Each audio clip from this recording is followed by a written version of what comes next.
Beloved, consider this, you are not here by mere chance, nor are you wandering aimlessly through life.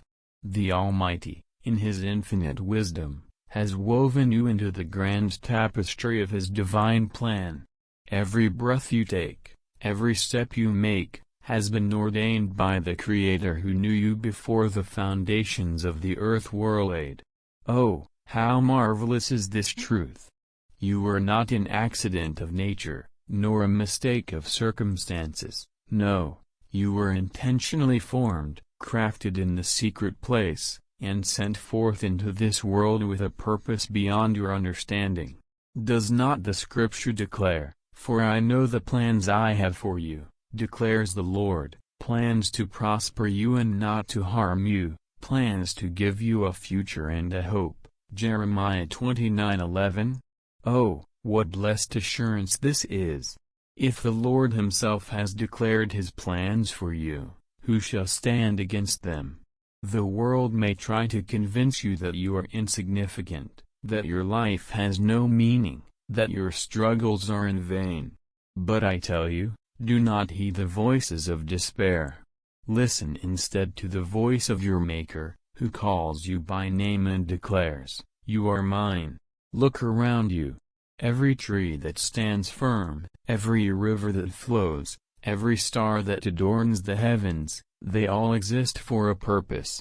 Do you not think that the Lord, who gives purpose to the smallest sparrow, has a far greater purpose for you? Oh, dear soul, do not doubt the hand that formed you. You may not see the full picture now, the path may seem unclear, and the burdens may feel heavy. But just as the potter molds the clay, so too is the Lord shaping you through every trial, every hardship, every season of waiting. The fire you endure is not to destroy you but to refine you, to bring forth the gold that lies within you. When you walk through storms, when you feel lost and abandoned, remember this: you were created for something far greater than you can see. Every pain, every struggle, every tear shed in secret is not wasted. The Lord gathers them, for He is crafting a story of redemption, a testimony that will shine like a beacon in the darkness. Oh, if only you could glimpse the mighty plans He has for you.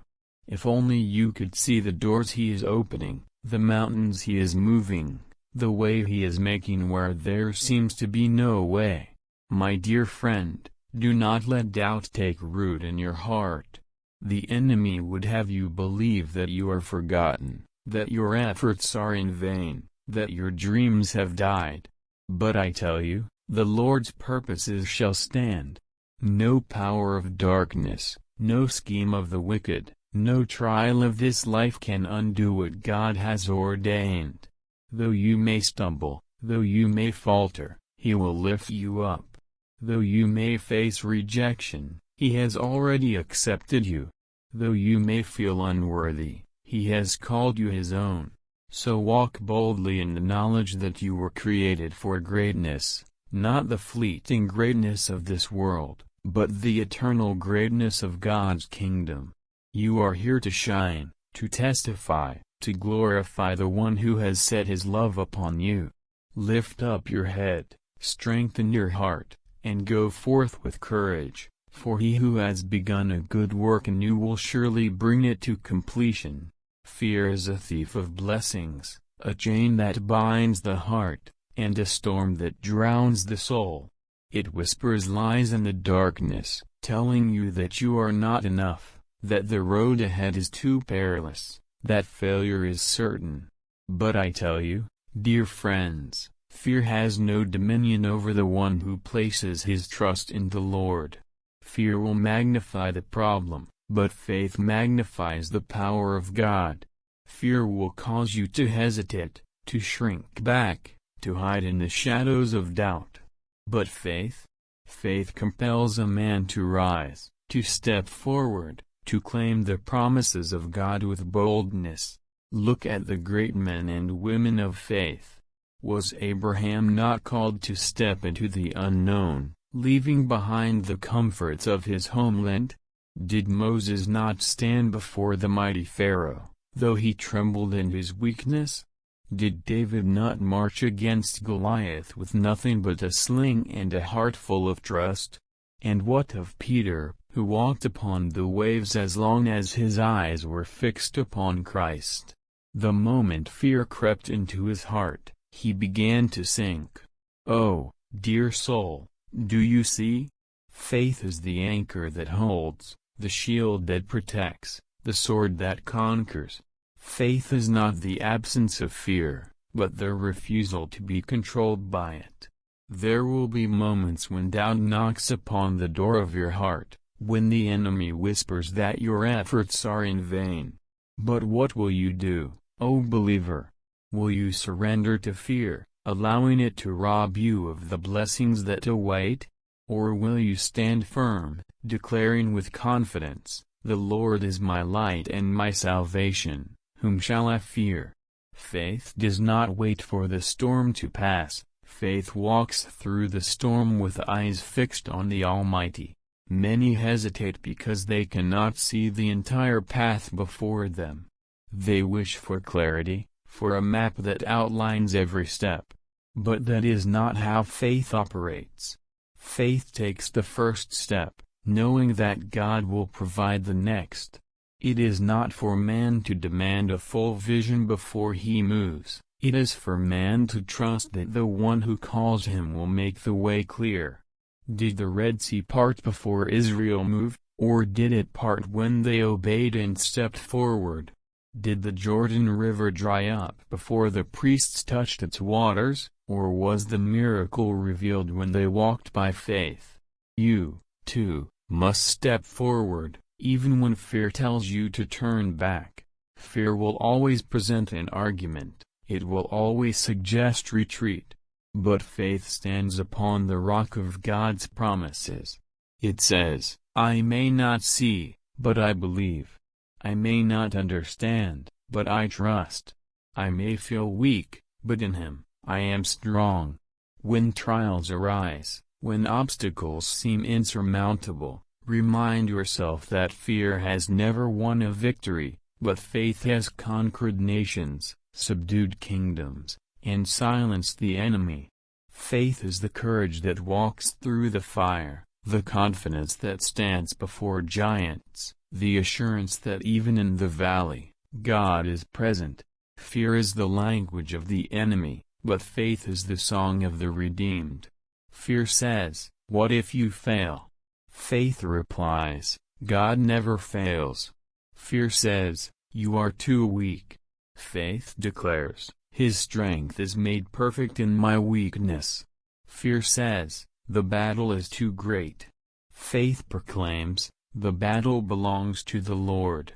If you wish to see victory, to walk in divine purpose, to step into the fullness of God's plan, then cast aside fear and walk by faith. Take courage, move forward, and trust that He who called you is faithful to complete the good work He has begun in you. Life is a journey filled with trials, hardships, and difficulties. No man ever walked the path of righteousness without facing obstacles along the way. Yet, I say unto you, these trials are not meant to break you, they are meant to shape you. Just as gold is refined in the fire, so too are men strengthened by adversity. If you look upon your struggles as stumbling blocks, you will fall into despair. But if you see them as steps ordained by God, you will rise with renewed strength. Consider the story of Joseph, sold into slavery by his own brethren, cast into the pit, betrayed, and forgotten, yet did he lose faith? Nay. The very chains that bound him became the means through which he was elevated. What his enemies meant for evil, God turned into good. Had he not faced trials, would he have been prepared to lead a nation? Would he have been fit to stand before Pharaoh if he had not endured the prison? Oh, dear friends, do not despise the furnace, for it is in the heat that character is forged. The righteous do not crumble under affliction, they stand firm. Look upon the great men of Scripture. Moses was exiled, David was pursued, Daniel was thrown into the lion's den. Yet did they waver? No. They pressed on, knowing that trials were but steps to a greater glory. And so must you, dear listener. When tribulation comes, do not murmur as the Israelites did in the wilderness. Do not cry out, "Why, Lord?" But rather, "What, Lord? What do you wish to teach me through this trial?" For every burden carries within it a lesson, every hardship a hidden blessing. A tree planted by the riverside may grow tall, but its roots are weak. Yet the tree that faces the storm, that bends but does not break, grows stronger with every trial. And so it is with you. The winds of hardship may blow against you, but if you anchor yourself in faith, you will not be uprooted. Your trials are not sent to destroy you but to deepen your trust in the Almighty. The storm that seems to threaten your life may be the very storm that clears your path. The waves that crash upon you may not be drowning you but cleansing you, washing away all that is weak so that only the strong may remain. Do not envy the man who has walked an easy path, for he has not known the depths of faith. The most radiant testimonies are born out of suffering. The sweetest songs of praise are sung by those who have walked through the valley of the shadow of death and emerged victorious. Oh, how the Lord uses our trials to prepare us for a greater purpose. When a builder lays the foundation of a great house, he must first dig deep. The deeper the digging, the stronger the structure. And so it is with you. Your trials are God's way of laying a deep foundation so that He may build something mighty upon it. So, dear soul, when next you find yourself in tribulation, do not see it as a stumbling block. Do not let sorrow weigh your spirit down. Lift up your eyes and see the hand of God at work. Your trials are steps, each one drawing you closer to your divine purpose. Every tear you shed waters the seed of your faith. Every wound you bear is a testimony of the strength God has given you. Take heart, for the path of suffering often leads to the greatest of victories. Failure is a bitter cup, yet it is not a poison but a medicine. Many souls have sat in the dust of despair, mourning over their broken dreams, thinking the journey has ended. But I say unto you, do not linger in the ashes, for the fire of God still burns within you. You may have stumbled, you may have fallen, but the call from heaven remains the same, rise and walk again.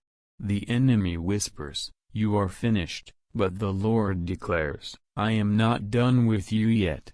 The righteous man falls 7 times, yet 7 times he rises. Why, then, should you remain down when the hand of grace is stretched out to lift you? Look through the pages of history, and you shall find that every great man who accomplished anything worth remembering once lay in the dust of failure. Did Moses not flee to the wilderness after his mistake in Egypt? Did David not weep bitterly over his sins? Did Peter not deny his Lord with trembling lips? And yet, were they forsaken? Nay. God restored them, strengthened them, and made them vessels of His glory. And if He did it for them, will He not do it for you? For He is the same yesterday, today, and forever. Oh, my dear friends, do not let the burden of yesterday keep you from the victory of tomorrow. Do not allow the weight of your failures to chain you to the ground. The past cannot be changed, but your future is still unwritten, and in the hands of God, it can be shaped into a masterpiece. The only way to truly fail is to refuse to rise. A soldier wounded in battle does not throw away his armor, he binds his wounds, grips his sword, and marches forward. And so must you. You may bear the scars of past struggles, but let them not be marks of shame, rather, let them be testimonies of endurance, proofs of battles fought, and victories yet to come. The greatest victory is not in never falling, but in rising stronger after the fall. Many have given up too soon, thinking their mistakes have disqualified them from greatness. But do you not know that a broken vessel in the hands of God can pour forth the sweetest fragrance? The wounds of yesterday can become the wisdom of today and the strength of tomorrow. Your struggles are not wasted, your trials are not meaningless, God is shaping you through them. Even the hardest winter cannot prevent the spring from blooming, and even the darkest night must yield to the morning light. Arise, then, O weary soul. Shake off the dust, stand upon your feet, and walk forward in faith. The journey may be long, the road may be rough, but the one who called you is faithful. He has never failed, and he never will. Trust in him, for he is leading you to a place far greater than where you have been. You are not defeated, you are not abandoned. You are being prepared for something far greater than you can imagine. Rise and walk again. When our strength falters and our hearts grow weary, it is then that we must remember, His grace is sufficient. This world may try to convince you that you must rely on your own power, that you must walk alone in the storms of life, but I tell you today, the greatest strength is found not in the hands of men, but in the arms of God. Consider the Apostle Paul, a man of great faith and mighty works, yet he too bore a thorn in his flesh, a trial that would not leave him. He prayed, not once, not twice, but 3 times that it might be removed. And what did the Lord say? Not that he would take it away, not that he would make the path easier, but rather, my grace is sufficient for thee, for my strength is made perfect in weakness. Oh, what a glorious truth! That even in our trials, even in our afflictions, we are not abandoned but strengthened by the hand of the Almighty. The world sees weakness as a flaw, a reason to give up, a sign of defeat. But in the kingdom of God, weakness is an opportunity, an open door through which grace flows freely. It is in the breaking that we are made whole, in the surrender that we are truly victorious. Have you ever noticed how a seed must first be buried in darkness before it can rise towards the light? So too must we sometimes be pressed down, refined in the furnace of affliction, before we emerge stronger, wiser, and filled with the power of God's grace. Oh, my dear friend, do not be disheartened when life presses against you. Have you stumbled? His grace is sufficient to lift you. Have you been wounded? His grace is sufficient to heal you. Have you lost your way? His grace is sufficient to guide you back. There is no limit to His mercy, no boundary to His love. He who holds the stars in place also holds you in His hands, and He will not let you fall beyond His reach. Look at the saints who have gone before us. Did David not cry out in his despair, yet find refuge in the Lord? Did Job not lose all that he had, yet find restoration beyond measure? Did Peter not deny Christ, yet become a pillar of the early church? Their stories are not of men who never failed, but of men who were sustained by the grace of God. Their strength was not in themselves, but in the unshakable foundation of divine mercy.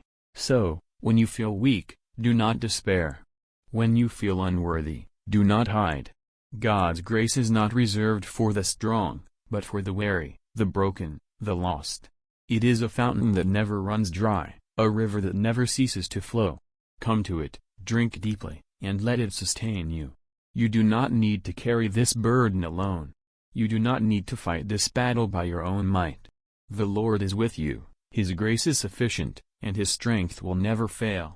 There is a virtue that separates the victorious from the defeated, the conqueror from the conquered. It is the power of perseverance, the unwavering determination to press on despite the storm, the struggle, and the weariness of the journey. Life is a battlefield, and many abandon the fight when the weight of hardship grows heavy upon their shoulders. Yet, those who hold firm, who press on with unshaken resolve, are the ones who taste the sweetness of triumph. The road to success is not paved with ease but with toil, tears, and trials. The difference between those who succeed and those who falter is not the absence of struggle but the presence of relentless persistence. The great victories of life are often just beyond the point where most give up. It is when the night seems darkest that the dawn is nearest, and it is in the heat of the trial that character is forged like gold in the refiner's fire. A man may stand at the foot of a mountain, gazing at its towering heights, and despair of ever reaching the summit. The climb is steep, the air is thin, and the journey is fraught with exhaustion. But does the climber abandon his ascent because the path is difficult? No. He takes one step, and then another, and though his muscles ache and his breath grows short, he presses on, for he knows that the view from the top is worth every struggle along the way. The same principle holds true for the journey of faith, the pursuit of dreams, and the fulfillment of purpose. There will be moments of hardship, times when doubt whispers, "Turn back," and seasons where discouragement seeks to steal hope. But the one who perseveres, who fixes his eyes on the goal and refuses to yield, will surely reach the heights that others only dream of. Consider the farmer who sows his seed. He does not reap the harvest the very next day. He must endure the waiting, the labor, the storms that threaten to ruin his crop. Yet, he does not cease his toil, for he knows that in due season, he shall reap if he does not faint. Many desire the harvest, but few are willing to endure the patience required to see it come to pass. So it is with all things worth having in life. Success is not granted to those who merely wish for it, it is reserved for those who labor, persist, and refuse to abandon their pursuit. The path of perseverance is one of faith, for to press on without yet seeing the fruit of one's labor requires a trust in the unseen, a belief that the promise shall come to pass in due time. There will be opposition, voices that speak against the dream, circumstances that threaten to crush the vision. The waves may rise, the winds may howl, but let the heart be steadfast. It is not the absence of trials that leads to victory, but the refusal to let those trials deter the soul from pressing forward. Many warriors have stood on the brink of defeat, their strength spent, their spirits weary, yet with one final push, one last stand, they turned the tide of battle and emerged victorious. It is not always the strongest who win, nor the swiftest who prevail, but those who refuse to surrender. To press on with unshaken determination is to embody the very essence of endurance. It is to say, though the way is hard, I will not turn back. Though I stumble, I will rise again. Though the storm rages, I will hold my ground. Such resolve is unbreakable, and such a spirit is unstoppable. Press on, then, with unwavering faith, for the promise is sure, and the reward is certain for those who endure to the end.